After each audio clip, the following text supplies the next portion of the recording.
Hello everyone and welcome to my channel. My name is Crown and today we are going to have some more stories that I hope that you will enjoy.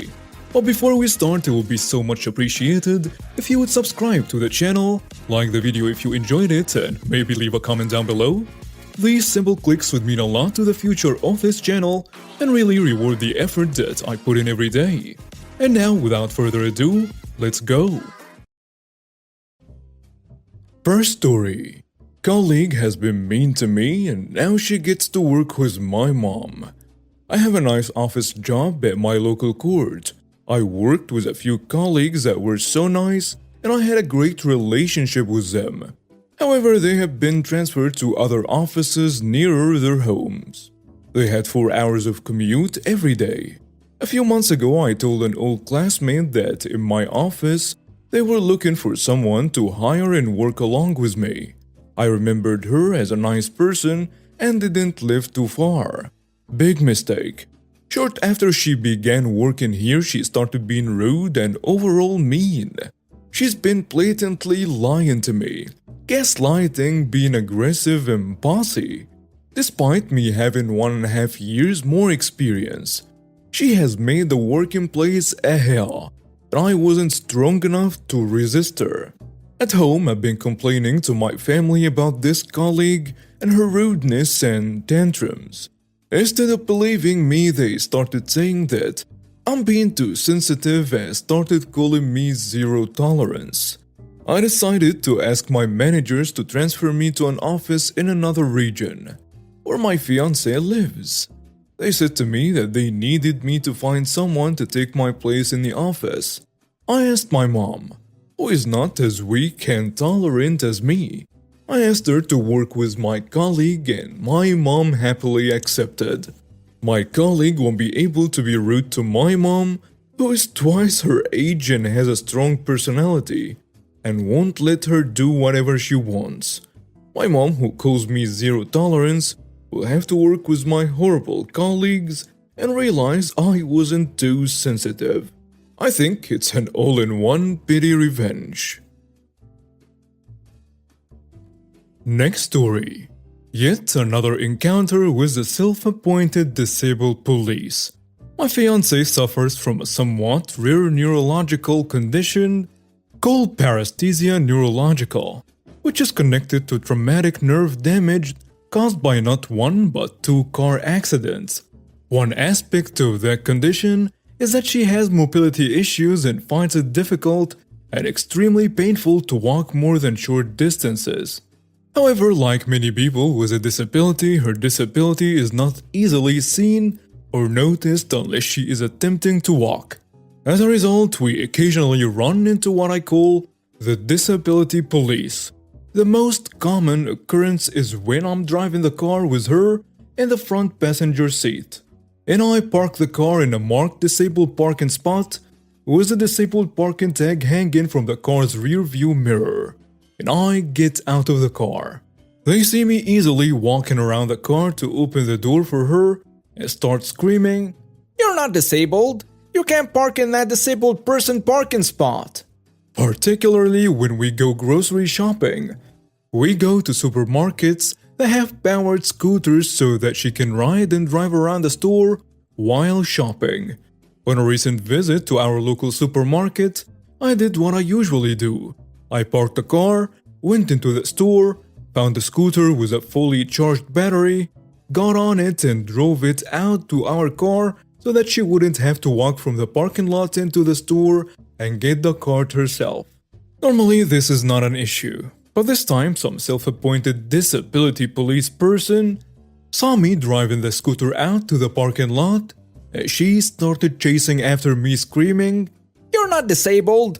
I saw you walk into the store without any problem," and then screams, "Thief! Thief!" and that she was going to call the police. Knowing how things are in our little Cape Cod town, I just decided to park the scooter next to our car and told my fiancé to stay in the car. A police car pulled up and Miss Disability Police woman started telling the officer that I was not disabled, and that I had taken one of the scooters for disabled people who was attempting to steal it. The officer came over to our car and said, "Hi, X." Looked into the car and said, "Hi, Miss Y, my fiancé. By the way, thanks for the cookies you baked and brought over to the police station last week. We really loved them." Miss Disability Policewoman's mouth dropped open, and when the police officer helped her out of the car and onto the scooter, it looked like she wanted to crawl into a hole somewhere and just hide. The police officer then turned to her, and in a voice a parent might use on a misbehaving bratty child said, "Miss, I suggest you go somewhere else. Mind your own business and stop harassing my friends." And she scurried off, got into her car, and she left. My fiancé loves to bake and cook and often bakes cookies and brownies and drops them off at the local police station for the police and at the local firehouse for the firemen. She doesn't consider it a bribe, but considers it just being a good neighbor and realizes that our local police and firemen do not get paid a big salary or get properly appreciated. Next story. Crazy old Karen thinks I'm carrying illegal drugs, then harasses me and calls the police. Background. I live in a small seaside town. There are many back alleys behind the houses which are a little sketchy, but I can use them to cut a 1-hour journey into a half-hour journey. I have to access my bike shed in the alley behind my house. On this day, I was in the back alley behind my house with my bike. The story. I was taking my bike down the back lane, and I saw this old woman. Doesn't look like a Karen at all, just looks like a grandma. As I keep going down the lane, however, she starts shouting at me. I instantly recognized her as a Karen because I have spent most of my year on this subreddit. I'm a really nice kid, but I have a really hot head. As she approaches me, I say, "What the hell are you doing?" in an irritated voice. She says, "You're buying drugs. Give them to me." I have no idea why she thought I was buying drugs. It is a sketchy alley, sure, but it wasn't dark at all, and there was no one else around. Why the hell do you think I'm buying drugs? I'm literally going to put my bike away. You can see me riding my bike. She does not like this, and says, "I don't believe you. Take off your shoes and empty your pockets and bag." I say, "Hell no. I'm not taking my shoes off for a start. The ground is really wet and the alley is covered in broken glass. And anyway, do you have a search warrant?" Karen then says, "Of course I have a search warrant, so give me your bag." Now I see what this is about. She wants my phone, which, by the way, I don't even have on me. But I guess she thought it was in a bag. Okay, I say, "Show me your search warrant." Karen replies with, "No, give me your bag." I'm pretty exhausted by now, so I say, "Go away, you old Karen. I'm not giving you my bag." "Fine. Where do you live? I want to talk to your parents." Me wanting to see this Karen get absolutely destroyed, I showed her where I lived. When my dad opens the door, she starts shouting, "Your child assaulted me and is carrying drugs." My dad actually believes her, but I convince him to check the security footage we've had recording the alley from our tree. We had a security camera hidden in our tree because a few years ago our bike shed was broken into. We had a 1,000 pounds bike stolen. My dad checks the security footage. And what do you know? He sees the old Karen harassing me. He tells Karen to get the hell out. And we thought we had heard the end of it. But now, of course, she actually went and called the police. The police show up with Karen, and the officer says to my dad, "Sir, we have heard that your son assaulted this lady and is in possession of illegal drugs."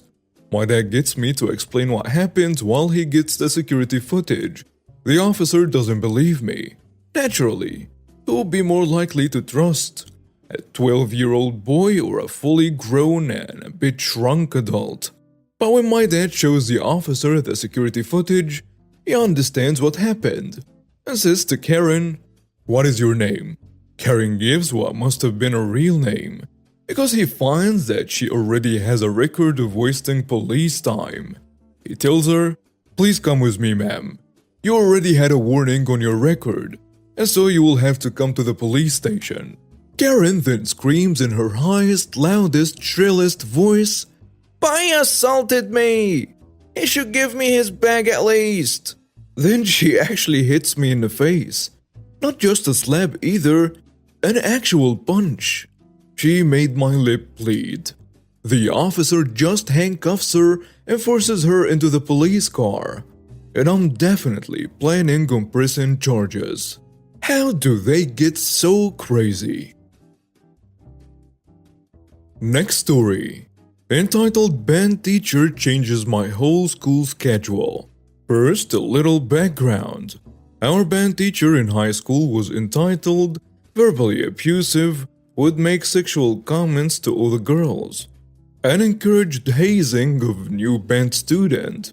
I got fed up with the band after 10th grade and quit because I couldn't deal with that teacher anymore. Now the story. The summer between my junior and senior years of high school, I was out of the country for a camp and I arranged to sign up for my classes for senior year on the day that the freshmen were signing up. Because the day the seniors were signing up was the day I got back to the US. I got to school on my sign-up day with my proposed schedule all planned and an alternate one planned as well. Normal procedure for this process in a US public high schools.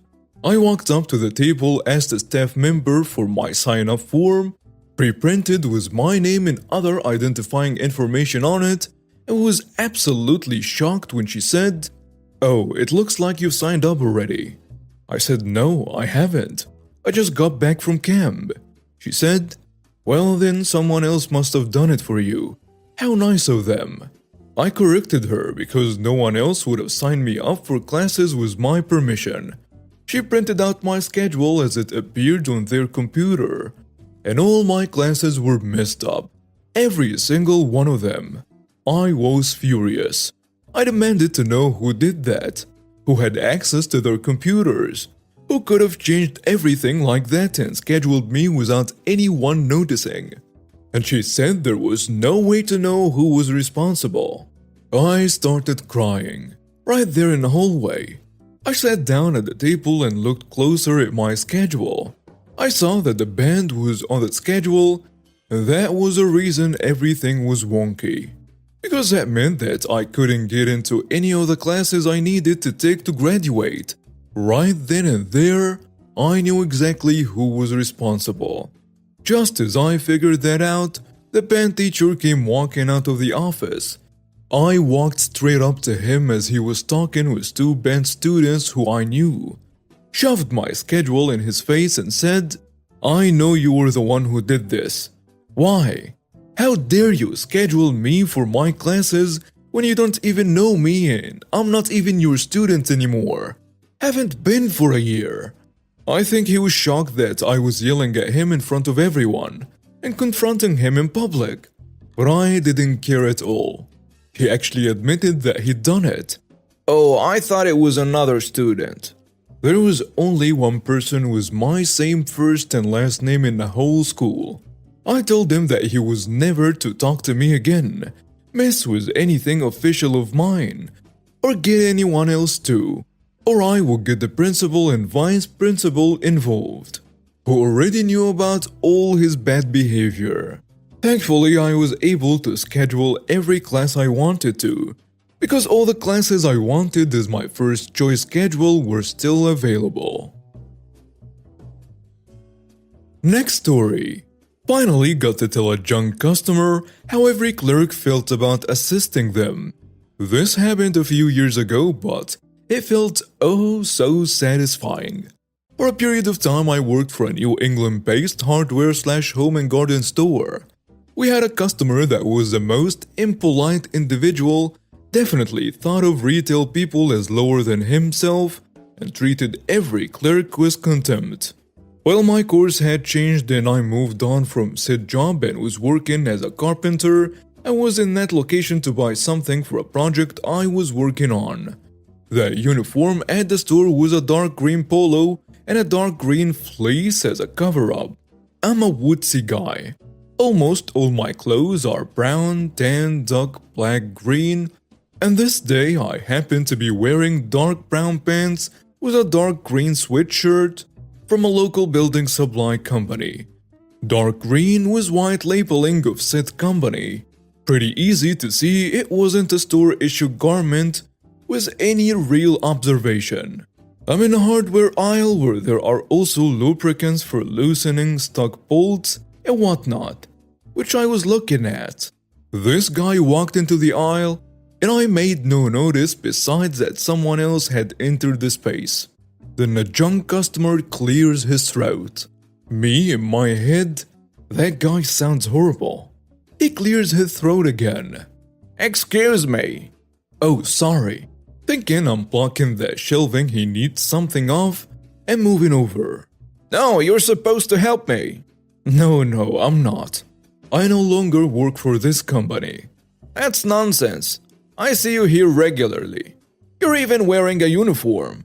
This is another company sweatshirt, pointing out the label on my chest. I haven't worked here for almost a year, and the reason I'm in here regularly is because, like you, it's the closest hardware store to my house. Well, you're going to help me anyway, because you know stuff about what I need. Nope. In no way is that happening. I didn't get paid enough when I did work here to put up with your bad attitude. And now that I'm not making any money for this interaction, I'm definitely not putting up with it. I'm going to tell the store manager about this. And she's going to do what exactly? Hold your hand and tell you it'll be okay? She doesn't hold sway over me or my actions in this moment. So good luck with that. I can't believe how rude you are. Oh, that's rich. Are you really that self-unaware? Have you ever not actually thought about why, when I did work here, I was the only one to help you? I'll clue you in. It was because no one else wanted to, and I wanted to keep them from your condescending and entitled attitude. Now about this time the store manager had come around to find me as we have a good relationship and wanted to catch up. She heard a decent amount of what was said on the way over. As she walks into the aisle, the customer turns to her and says, "Your so-called former employee is verbally abusing me and says that no one ever wants to help me because I'm a jerk." Well, the store manager does not have much of a filter and responds with, "Well, he is a former employee and hasn't worked here for nearly a year. And frankly, he's not wrong." The look on his face was priceless, and he just harumphed and told her he would take his business elsewhere, which only got a simple, "You do that," from her. We had a good laugh, and the vindication from her, coupled with the opportunity to say what I did, was just fantastic. And now we have reached the end of today's stories. Thank you for watching and see you next time.